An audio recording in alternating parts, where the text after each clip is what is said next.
Hello, good morning everyone. स्वागत है आपका nursesnow.in चैनल पर।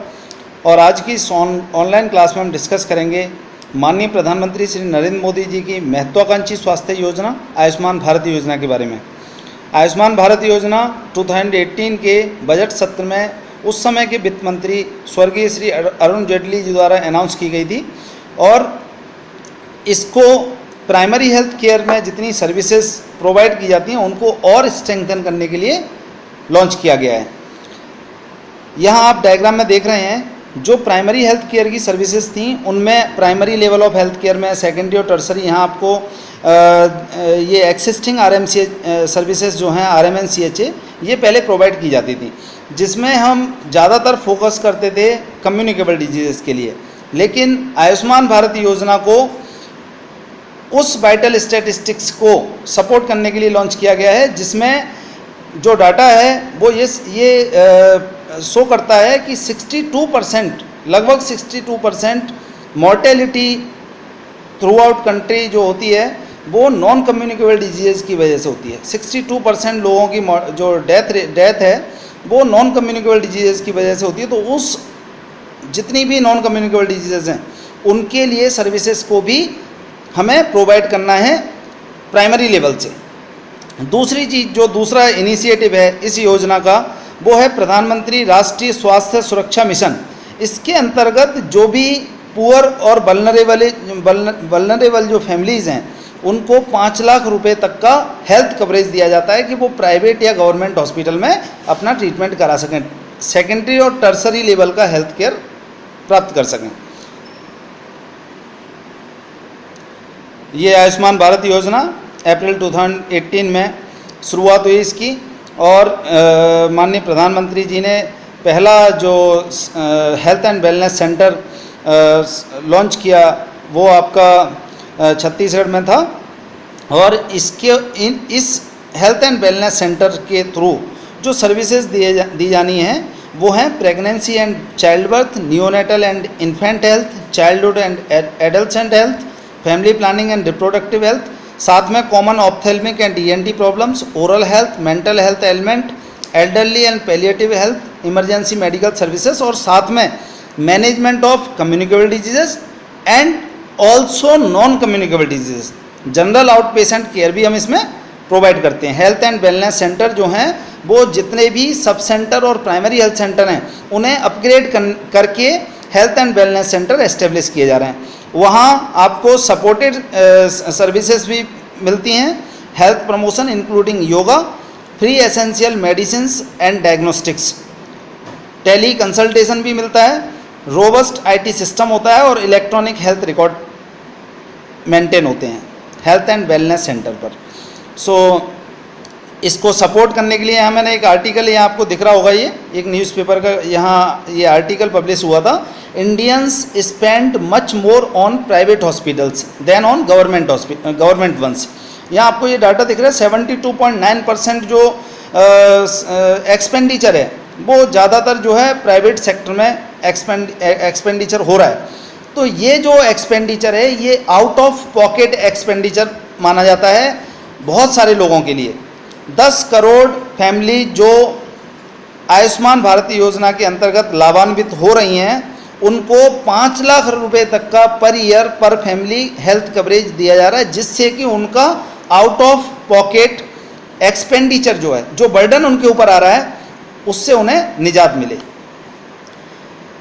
ये यहाँ पर एक समरी है जो कि 1 February 2018 में उस समय आयुष्मान भारत प्रोग्राम को अनाउंस किया था और इसके 2 इनिशिएटिव हैं। पहला है हेल्थ एंड वेलनेस सेंटर जो कि 1.5 लाख होने हैं थ्रू आउट नेशन बाई 2022। 2022 तक देश में 1.5 lakh health and wellness centre strengthen करने हैं, हमें अपग्रेड करने हैं सब सेंटर और प्राइमरी हेल्थ सेंटर को। दूसरी जो इनिशिएटिव है आयुष्मान भारत योजना के अंतर्गत वो है नेशनल हेल्थ प्रोटेक्शन स्कीम और इसके अंतर्गत 10 करोड़ पुअर और वल्नरेबल फैमिलीज़ को लगभग 50 करोड़ जो बेनिफिशियल हैं इसके अंतर्गत उन्हें 5 लाख रुपए तक का पर ईयर पर फैमिली हेल्थ कवरेज दिया जाता है। इसके माइलस्टोन है आयुष्मान भारत योजना के यहाँ पर आपको दिख रहे हैं। फरवरी 2018 में ये अनाउंस हुई ये योजना। और आयुष्मान भारत योजना अप्रैल 2018 में इसका इनॉग्रेशन हुआ, पहले first health and wellness centre का। मई 2018 में नेशनल कंसल्टेशन है और operational guidelines on comprehensive primary health care finalise हुई जुलाई 2018 में। मार्च 2019 में तक ऑपरेशनल जो हेल्थ एंड वेलनेस सेंटर हैं उनकी संख्या थी 17,149, जिन्हें 1.5 लाख करना है 2022 तक। ये माइलस्टोन है आयुष्मान भारत योजना के। की फीचर्स की बात करते हैं हम, तो पहला, जितने भी सब सेंटर और प्राइमरी हेल्थ सेंटर हैं उन्हें अपग्रेड करके हेल्थ एंड वेलनेस सेंटर बनाने हैं। जो इतनी आपकी हेल्थ केयर सर्विसेज हैं वो पीपल सेंट्रिक्स होनी चाहिए, होलिस्टिक होनी चाहिए और इक्विटेबल होनी चाहिए। Equitable distribution primary health care का एक प्रिंसिपल भी है, उसको ध्यान में रखते हुए आपकी सर्विसेज दी जाएंगी। तीसरा है enable delivery of high quality care. इसके लिए स्पेशल सर्टिफिकेशन ट्रेनिंग दी जा रही है health and wellness centre team को। Instil the culture of team based approach, ये बहुत इंपॉर्टेंट चीज़ है। इंटर सेक्टोरल कोऑर्डिनेशन के तौर पे हम इसे समझते हैं। जितने हेल्थ जो है वो मल्टी फैक्टोरियल इशू है, तो उसके लिए टीम बेस्ड अप्रोच की हमें ज़रूरत होती है और वो हेल्थ एंड वेलनेस सेंटर से हमें डिलीवर करनी है। एंश्योर कंटिन्यूटी ऑफ केयर, सो जितनी भी क्रॉनिक इलनेसेस हैं या नॉन कम्युनिकेबल डिजीजेज हैं, इवन ऑल्सो कम्युनिकेबल डिजीजेज, उनके लिए कंटिन्यूटी ऑफ केयर की हमें ज़रूरत है। एम्फेसाइज हेल्थ प्रमोशन, और यहाँ पर जरूर सिर्फ मैनेजमेंट ऑफ डिजीजेज नहीं होना है, हेल्थ प्रमोशन भी होना है। इसके लिए हमें सेंसिटाइजेशन प्रोग्राम भी कंटिन्यूस लोगों को डिलीवर करने हैं।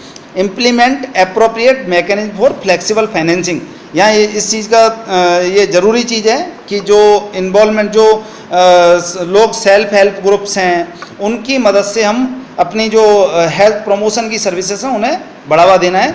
Enable the integration of yoga and Ayush, ये बहुत अच्छी चीज़ है कि हेल्थ एंड वेलनेस सेंटर पर आपको योगा और फिजिकल एक्सरसाइज के लिए स्पेस है और आपको वहाँ जाकर आयुष के सर्विसेज भी आपको अवेलेबल होती हैं। Facilitate the use of appropriate technology, ये प्राइमरी हेल्थ केयर में भी आपने प्रिंसिपल पढ़ा है। दूसरी चीज़ है इंस्टीट्यूशनल पार्टिसिपेशन, इंस्टीट्यूशनलाइज पार्टिसिपेशन, यह बहुत ज़रूरी चीज़ है। सिविल सोसाइटी और सोशल अकाउंटेबिलिटी एंश्योर होनी चाहिए। Partner with not for profit agencies, बहुत सारे ऐसे हेल्थ एंड वेलनेस सेंटर हैं जिन्हें जो कि पार्टनरशिप में है पीपीपी मोड में। फैसिलिटेट सिस्टमैटिक लर्निंग, जो ट्रेनिंग है वो आपकी इम्प्रूवमेंट करती है और आइडेंटिफाई करती है innovations for scale up. Develop strong measurement system to ensure the accountability, जो लोग काम कर रहे हैं उनके लिए उनको अकाउंटेबिलिटी एंश्योर करने के लिए ज़रूरी होता है। यहाँ आपको देखिए इससे समझ में आएगा, इस डायग्राम से आपको हेल्थ एंड वेलनेस सेंटर जो है सब सेंटर को अपग्रेड किया, तो हेल्थ एंड वेलनेस सेंटर पे हमें क्या क्या अवेलेबल हुआ। डायग्नोस्टिक फैसिलिटीज़ हमें अवेलेबल हुई जो कि पहले सब सेंटर पे नहीं थी। मोबाइल हेल्थ, आपको यहाँ जितने भी team of health and wellness centre हैं उन्हें एंड्रॉयड मोबाइल या टैबलेट्स प्रोवाइड किए जाते हैं, जिससे कि उन्हें टेली कंसल्टेशन और वर्चुअल रिप्रेजेंटेशन ऑफ केस वो कर सकें। एनसीडी स्क्रीनिंग होती है, जितने भी 30 ईयर प्लस जितने भी एडल्ट हैं उस कम्युनिटी में जहाँ हेल्थ एंड वेलनेस सेंटर है उनकी स्क्रीनिंग होती है नॉन कम्युनिकेबल डिजीज़ के लिए। मेडिसिन वेंडिंग मशीन्स यहाँ अवेलेबल होती है। टेली मेडिसिन फैसिलिटीज़ होती हैं जो कि स्पेशलिस्ट से भी कंसल्ट कर सकते हैं वो उसी समय, और 24/7 जो है सर्विसेज अवेलेबल होती हैं। एक्सपेंडेड रेंज ऑफ सर्विसेज की यदि हम बात करें तो ये care in pregnancy and childbirth services available होती हैं। Neonatal and infant health care services available होती हैं हेल्थ एंड वेलनेस सेंटर पे। Childhood and adult health care services होती हैं। फैमिली प्लानिंग कॉन्ट्रासेप्टिव सर्विसेज भी हेल्थ एंड वेलनेस सेंटर से provide की जाती हैं। Management of communicable disease including national health programmes जो हैं उनको भी इम्प्लीमेंट किया जाता है। Management of common communicable diseases, screening, prevention and control and management of non communicable disease, ये बहुत इंपॉर्टेंट चीज़ है, इसको आप ध्यान से समझिए। स्क्रीनिंग मोर देन 30 ईयर्स उनकी स्क्रीनिंग होनी है। प्रिवेंशन डाइट प्लान कर सकते हैं आप, और उससे जो जो प्रिवेंशन, जैसे सपोज करिए कैंसर के लिए, तो उसके लिए आईसी जितना मटेरियल है वो आपको वहाँ display, health and wellness centre पर डिस्प्ले होता है। कंट्रोल एंड मैनेजमेंट, ये नॉन कम्युनिकेबल डिजीजेस का हेल्थ एंड वेलनेस सेंटर का एक जो सर्विसेज, ये एक्सपेंडेड रेंज ऑफ सर्विसेज हैं। Care for common ophthalmic and ENT problems, ये भी हम services health and wellness centre से प्रोवाइड कर रहे हैं। एक्सपेंडेड रेंज ऑफ सर्विसेज में बेसिक ओरल हेल्थ केयर भी है, elderly and palliative health care services भी हैं, इमरजेंसी मेडिकल सर्विसेज हैं, and screening and basic management of mental health element भी है। ये एक्सपेंडेड रेंज ऑफ सर्विसेज हैं, आयुष्मान भारत योजना के अंतर्गत हेल्थ एंड वेलनेस सेंटर से प्रोवाइड की जाती है। यहाँ देखिए एक सब सेंटर को अपग्रेड करके कितना सुंदर health and wellness centre establish किया गया है। इनपुट्स क्या क्या हमें चाहिए हेल्थ एंड वेलनेस सेंटर के लिए, गवर्नमेंट क्या प्रोवाइड कर रही है, प्राइमरी हेल्थ केयर टीम जिसके अंदर एक mid level health care provider और 2 मल्टीपर्पज़ हेल्थ वर्कर होते हैं, साथ में टीम ऑफ आशा होती है। यहाँ जो mid level health care provider है, कॉमनली हम CHO के तौर पे उन्हें जानते हैं, कम्युनिटी हेल्थ ऑफिसर्स जो हैं वो mid level health care provider हैं। एक तो टीम है यहाँ, दूसरा it is expected to provide 24/7 nursing care. जो आपकी जितने भी हेल्थ एंड वेलनेस सेंटर हैं उनसे उनको स्ट्रेंथन किया जा रहा है 24/7 आवर्स सर्विसेज के लिए।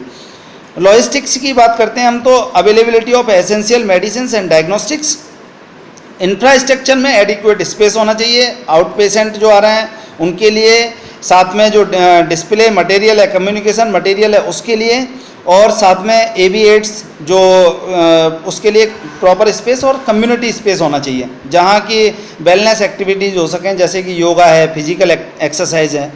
डिजिटाइजेशन की बात करते हैं तो जो हेल्थ एंड वेलनेस सेंटर, जैसे कि अभी मैंने बताया आपको, team to be equipped with tablets and smartphones, use of telemedicine and IT platforms जिससे कि वर्चुअल ट्रेनिंग भी हो सके, और साथ में केस मैनेजमेंट जो है वो भी स्पेशलिस्ट के द्वारा आपको मिल सके।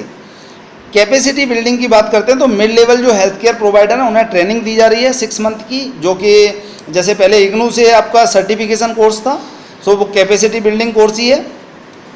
हेल्थ प्रमोशन के लिए जितने जो सेल्फ हेल्प ग्रुप हैं उस कम्युनिटी में, या village health sanitation and nutritional committees हैं, इनका इन्वॉल्वमेंट होगा। महिला आरोग्य समिति है for the awareness, to create awareness among the peoples of community and community mobilisation की बात करते हैं तो the services those to be provided in community, they can not be provided without the community participation। यहाँ इस चीज़ को विशेष ध्यान रखना चाहिए, कम्युनिटी मोबिलाइजेशन की ज़रूरत है, लोगों को आपकी सर्विसेज के बारे में पता होना चाहिए, हेल्थ एंड वेलनेस सेंटर पे हम क्या सर्विसेज प्रोवाइड कर रहे हैं, जिससे कि लोगों का पार्टिसिपेशन बढ़े।